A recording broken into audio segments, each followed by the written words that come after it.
Youth Congress നേതാവ് ലാൽജി കൊള്ളന്നൂർ കൊലക്കേസിലെ 9 പ്രതികളെയും വെറുതെ വിട്ടു.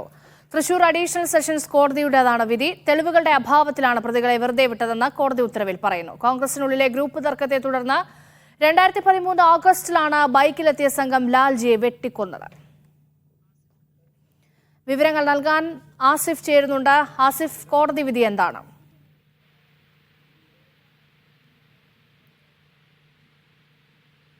തുടർന്ന് കൊല്ലപ്പെട്ട കോൺഗ്രസ് നേതാവ് ലാൽജി കൊളത്തൂരിന്റെ കൊലക്കേസിലാണ് 9 പ്രതികളെയും കോടതി ഇപ്പോൾ വെറുതെ വിട്ടത്.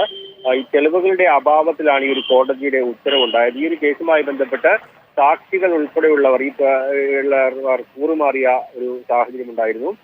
ഇതടക്കം പരിഗണിച്ചാണ് പിന്നീട് തെളിവുകളില്ല എന്ന് ചൂണ്ടിക്കാട്ടി ഇപ്പോൾ ഇത്തരത്തിലൊരു വിധി ഉണ്ടായിരിക്കുന്നത്. യൂത്ത് കോൺഗ്രസിന്റെ ഗ്രൂപ്പ് ബോർഡിനെ തുടർന്നുണ്ടായിരുന്ന കൊലപാതകമായിരുന്നു ലാൽജി കൊള്ളത്തൂർ വധം. അയ്യന്തൂർ സ്വദേശികളായ വൈശാഖ്, രാജേഷ്, പ്രശാന്ത്, സതീശൻ, അനൂപ, രവി, രാജേന്ദ്രൻ, ജോമോൻ എന്നിവരെയാണ് ഇപ്പോൾ കോടതി വെറുതെ വിട്ടുള്ളത്. 2013 ഓഗസ്റ്റ് 16-നാണ് ബൈക്കിലെത്തിയ സംഘം ലാൽജിയെ കൊലപ്പെടുത്തിയത്.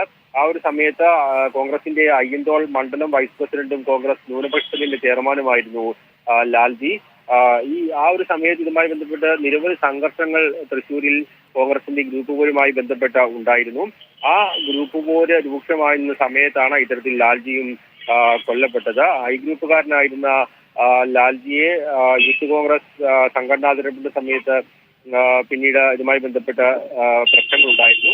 ആ ഒരു പ്രശ്നം പിന്നീട് രൂക്ഷമാവുകയും അതിന്റെ വൈരാഗ്യത്തിലാണ് ഇത്തരത്തിലൊരു കൊലപാതകം നടന്നത് എന്നാണ് പിന്നീട് കണ്ടെത്തിയിരുന്നത്.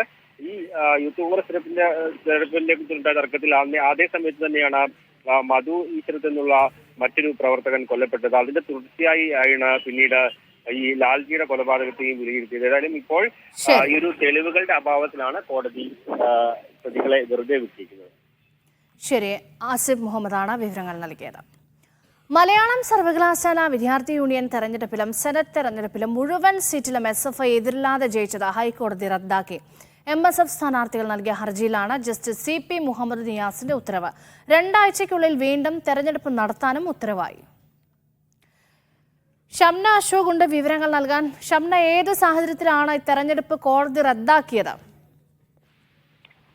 രേഷ്മ, MSF പ്രതിനിധികൾ പല സ്ഥാനത്തേക്കും നാമനിർദ്ദേശ പത്രിക നൽകിയിരുന്നു. പക്ഷെ പ്രത്യേകിച്ച് ഒരു കാരണവും ഇല്ലാതെയാണ് ഇവരുടെ നാമനിർദ്ദേശ പത്രിക യൂണിവേഴ്സിറ്റി തള്ളിയിട്ടുണ്ടായിരുന്നത്. അത് കൃത്യമായി പരിശോധിച്ച് അക്കാര്യത്തിലൊരു തീരുമാനമെടുക്കണമെന്ന് കോടതി നേരത്തെ തന്നെ നിർദ്ദേശം നൽകിയതായിരുന്നു. പക്ഷേ ഈ കുട്ടികളെ തെരഞ്ഞെടുപ്പിൽ മത്സരിപ്പിക്കുന്നത് തടയാൻ പ്രത്യേകമായിട്ടുള്ള ഒരു നീക്കം നടന്നിട്ടുണ്ട് എന്നുള്ളതാണ് കോടതി നിലവിൽ വിലയിരുത്തിയിരിക്കുന്നത്. അതുകൊണ്ട് തന്നെയാണ് SFI എതിരില്ലാതെ തെരഞ്ഞെടുക്കപ്പെട്ട ഈ തെരഞ്ഞെടുപ്പ് ഹൈക്കോടതി റദ്ദാക്കിക്കൊണ്ട് വീണ്ടും തെരഞ്ഞെടുപ്പ് നടത്താനുള്ളൊരു നിർദ്ദേശം നൽകുന്നത്. മാത്രമല്ല, ഈ സർവകലാശാലകളിൽ ഇത്തരം തെരഞ്ഞെടുപ്പുകൾ നടക്കുന്ന സമയത്ത് അതിന്റെ സുതാര്യത ഉറപ്പുവരുത്തുന്നതിന് വൈസ് ചാൻസലർക്ക് കൃത്യമായ ബാധ്യതയുണ്ട് എന്നുള്ള ഒരു നിർദ്ദേശം കൂടി കോടതി മുന്നോട്ട് വെക്കുന്നുണ്ട്. ഏതായാലും SFIക്ക് വലിയ തിരിച്ചടിയാണ് ഈ കേസുമായി ബന്ധപ്പെട്ടുണ്ടായിരിക്കുന്നത്. ആകെ 423 വിദ്യാർത്ഥികൾ മാത്രമുള്ള മലയാളം സർവകലാശാലയിൽ 43 വിദ്യാർത്ഥികൾ നോമിനേഷനാണ് നൽകിയിട്ടുള്ളത് എന്നുള്ളതാണ് കണക്കിലുള്ളത്. പക്ഷേ ഈ നാമനിർദ്ദേശ പത്രിക പിൻവലിക്കേണ്ട സമയത്ത് പകുതിയിലധികം വിദ്യാർത്ഥികളും പിൻവലിക്കുകയും പിന്നീട് ബാക്കി ഉണ്ടായിരുന്നത് ഈ MSF പ്രതിനിധികളാണ്. ഇവരുടെ നാമനിർദ്ദേശ പത്രിക തള്ളിപ്പോവുകയുമാണ് ചെയ്തിട്ടുണ്ടായിരുന്നത് എന്നുള്ളതാണ്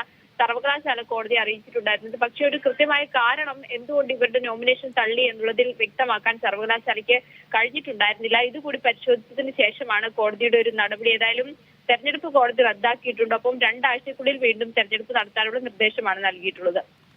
ശരി ഷംന.